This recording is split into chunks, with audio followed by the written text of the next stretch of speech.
Hi everybody, I'm Emerson, and today we're going to be cooking New Orleans' traditional dish, jambalaya.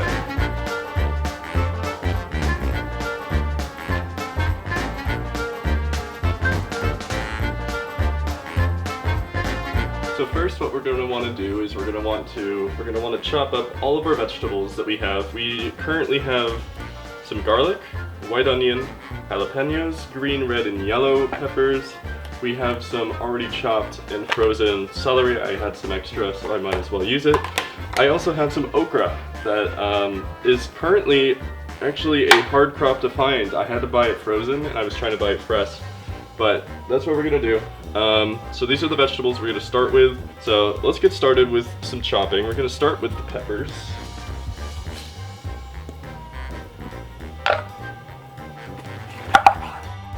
So I wanted to give a little bit of a background about jambalaya. It is a popular dish of West African, French, and Spanish influence, consisting mainly of meat, vegetables, and mixed in with rice. Traditionally, the meat always includes some kind of sausage. It's mostly kind of a smoked meat, such as andouille sausage, along with pork or chicken or seafood, such as crawfish or shrimp.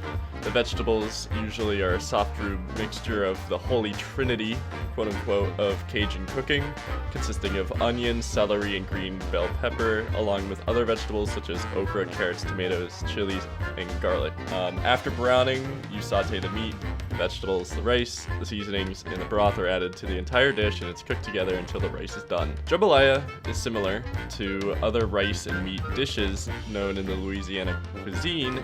Gumbo uses similar sausages, meats, and seafood, vegetables, and seasoning. However, gumbo uses filet powder and okra, which are not common in jambalaya. Gumbo is also usually served over white rice, which is prepared separately from the rest of the dish, unlike jambalaya, where the rice is prepared with the other ingredient. Etouffee is a stew, which is always including seafood such as shrimp or crawfish. It does not have the sausage commonly put in jambalaya or gumbo. Also, like gumbo, etouffee is usually served over separately prepared rice. There you go. Straight for the onion. Jambalaya has its origins in several rice-based dishes, well attested in the Mediterranean cuisines of West Africa, Spain, and France, especially in the West African dish jollof, the Spanish dish paella, and the French dish known as jambalaya. Other seasoned rice dishes from other cuisines include pilaf, risotto, and hoppin' john. Okay, so now we're gonna do the jalapenos. It does ask for, in the recipe, to take out the seeds. So, what you want to do here is you want to crush the inside just a little bit. There we go. So now you can see all the seeds. At this point, you just want to take all the seeds, you want to rub them out like this. The origin of the New Orleans jambalaya is jollof rice, a West African dish. Many of the slaves that had lived in New Orleans came from West Africa and had been familiar with the dish of jollof rice. Like jambalaya, jollof rice was traditionally made with whatever ingredients were handy, such as seafood, crawfish, and other various meats. Now we need to slice open our okra. Since these were frozen, I'm not sure how well these are going to taste. I've actually never eaten with okra before, so this is going to be a first for me. Tomatoes are always present in the preparation. Another origin story states that jambalaya originates from the French Quarter of New Orleans in the original sector. It was an attempt by the Spanish to make paella in the New World, where saffron was not readily available due to import costs. Tomatoes made a subtle substitute for saffron, and as time went by, French influence became strong in New Orleans, and spices in the Caribbean changed the New World paella into a unique dish. So if you guys don't know the trick with garlic, you want to crush it. It activates the flavor, and it's easier to peel.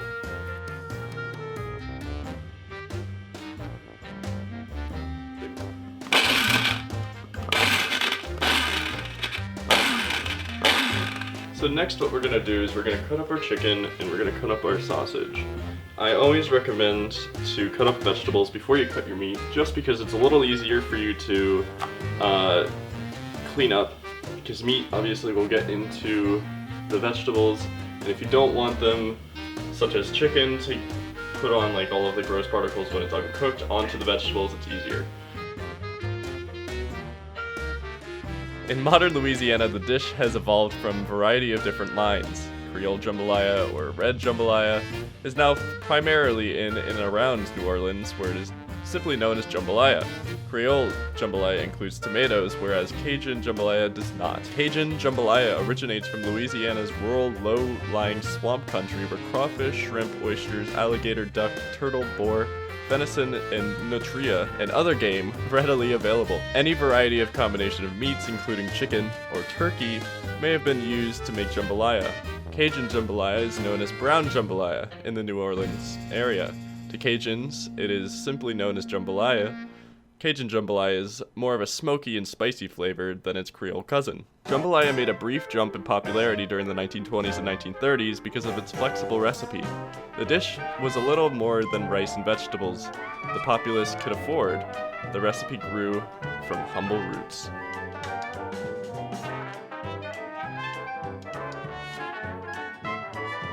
Right, now we have our sausage.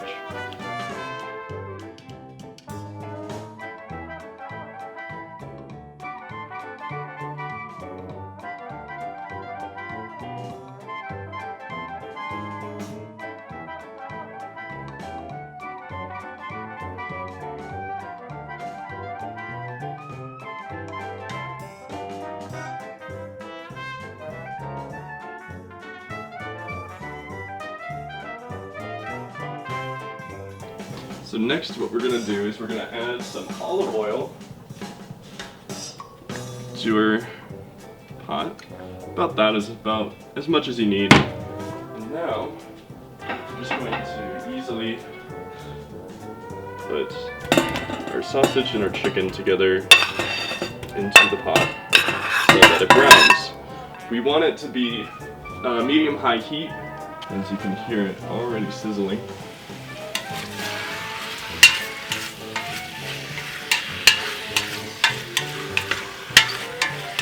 So we're just gonna let this cook for 5 to 7 minutes. It's just gotta saute a little bit, get a little browned, and I'll get right back to you guys when it's finished.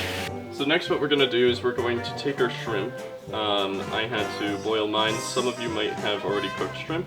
You just want to devein and deshell it. It is a lot easier to deshell once it is boiled. Obviously you can tell it just slips right off. Super easy.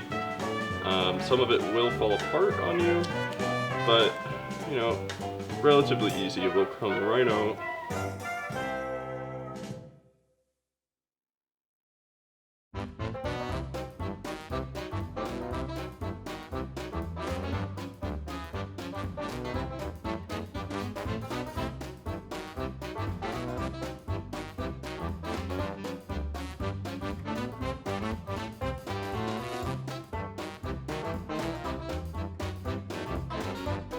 So as you can see, we got our chicken and our sausage. It looks to be browned.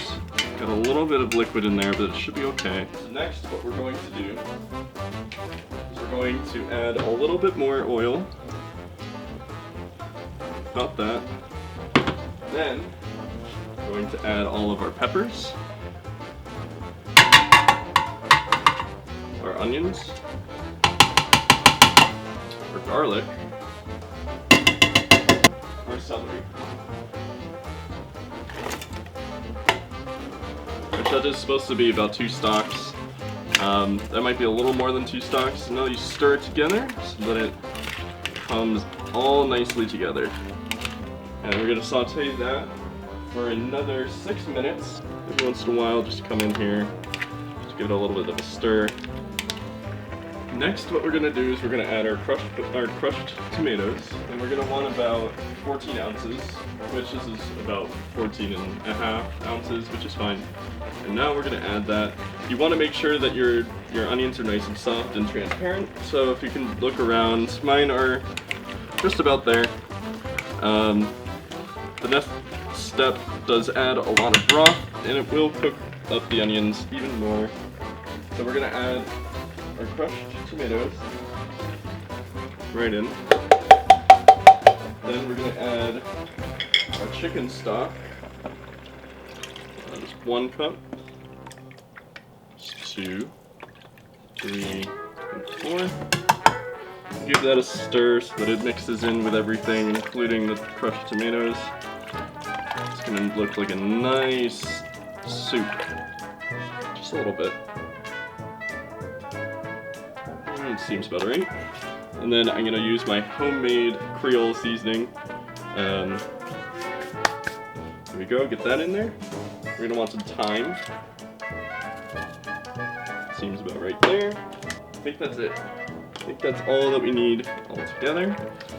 So we stir it up, get all of those spices in there. It's gonna make it nice and spicy and smells wonderful. The only thing that I did not add was a bay leaf. I don't have any bay leaves with me. It will make your soup taste a little bit better. I think most soups generally have bay leaves in there.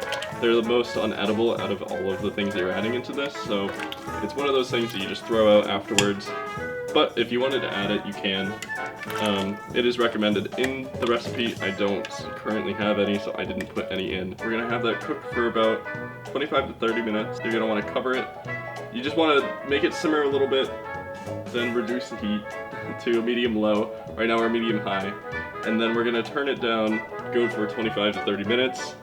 Oh, last thing, we need rice. We need 1.5 cups of rice.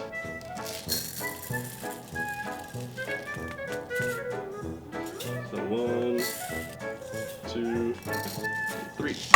You want it uncooked rice because it's gonna cook up into the broth and it will end up getting much more of the flavor in there.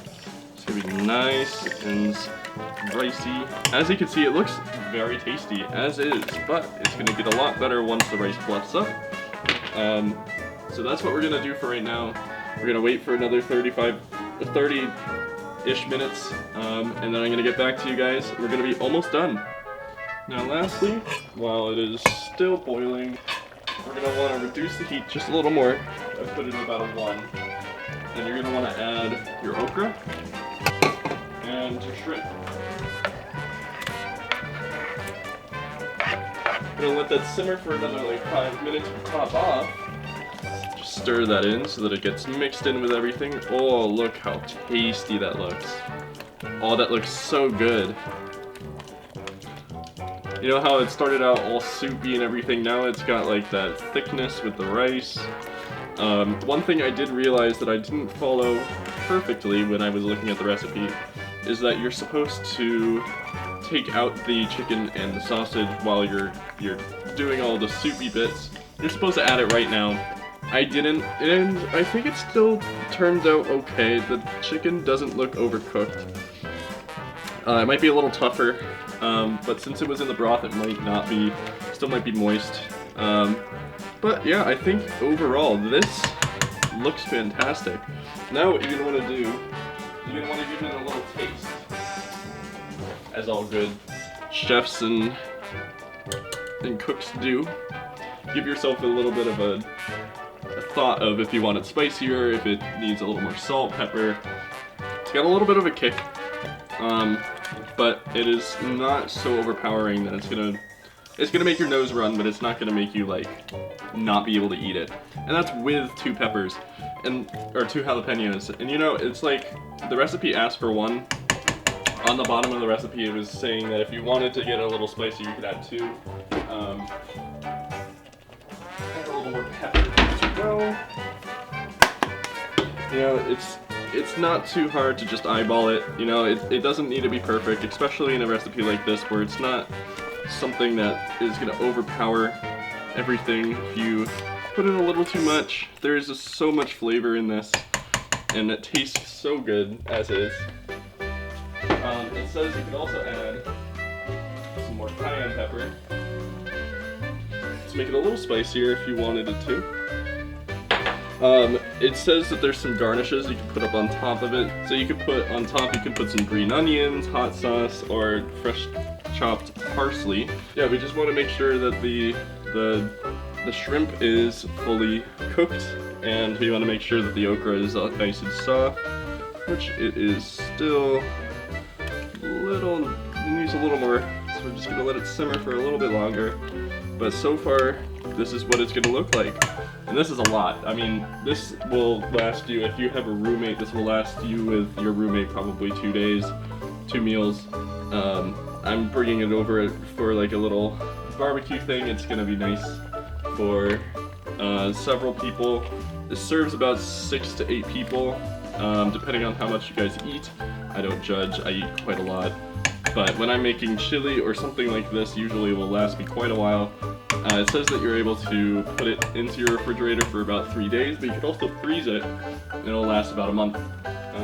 All you have to do, if you have a slow cooker or an Instant Pot like I do, you could throw it into there, or you could throw it into here. All you would have to do is add some water, just let it heat up, watch it so it doesn't burn on the bottom. Should be okay. But overall, this is the recipe for jambalaya. I'm glad that you guys are able to take your time to watch it. It took me a lot of time. Thank you guys for watching. Bye bye.